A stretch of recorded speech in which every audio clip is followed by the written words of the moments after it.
First off, I'd like to start by thanking everybody for coming down. It's been exactly a year since we were making the horrible decision that we had to leave our own country to go to England to seek an interruption of Amanda's pregnancy.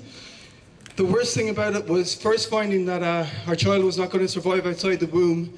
Secondly, realising that actually in Ireland that's considered an abortion and that is against the law. I actually thought at the time that it was a medical reason and it could be taken care of in our own country. After that day that we heard the horrible news, we were then left with many decisions more that had to be made. How do we go about it? Where do we go? And do we carry on the pregnancy in our own country? Unfortunately, for people who make the choice that we made, that is not possible. We have to leave our country. The only other choice we were faced with is Amanda continuing her pregnancy, going to work, carrying on her everyday life, and people asking, when is the baby due? How are things? It's great. No, it's not great. Our baby is not going to survive outside the womb. The best thing we could have done for our child was to go and end her life in a humane way, not to have her born and then suffer and die in a hospital in Ireland after a prolonged pregnancy.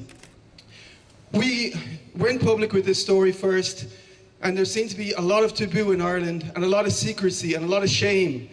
And we were advised not to use our real names, to change our names, tell our stories, but do not give our real names.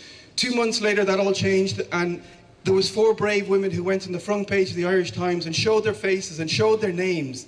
And I really think that finally brought some change where people will start to think about it, start to talk about it and not be afraid. For too long, people have been bullied into being afraid to not speak out and not tell their experiences. We really want that to end, and we call for that to end right now.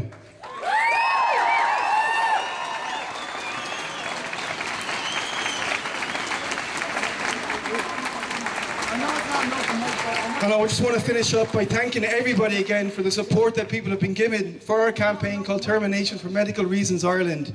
And we want the politicians to stop talking, stop waffling. Please listen to these true stories, what they mean to us and what they would mean to their family if they had to experience it too. We have been waiting for first 6 months for an expert group, then 9 months. Now how long, it still hasn't come, and this horrible tragedy to have to happen last month where a woman has to die for the whole world to wake up and start looking at the lunatic laws that we have in this country. Thanks, and I hope to see you next Wednesday. We cannot let this die. We cannot let this fail. We have to keep the pressure up and not let other things get in the way. Thank you very much.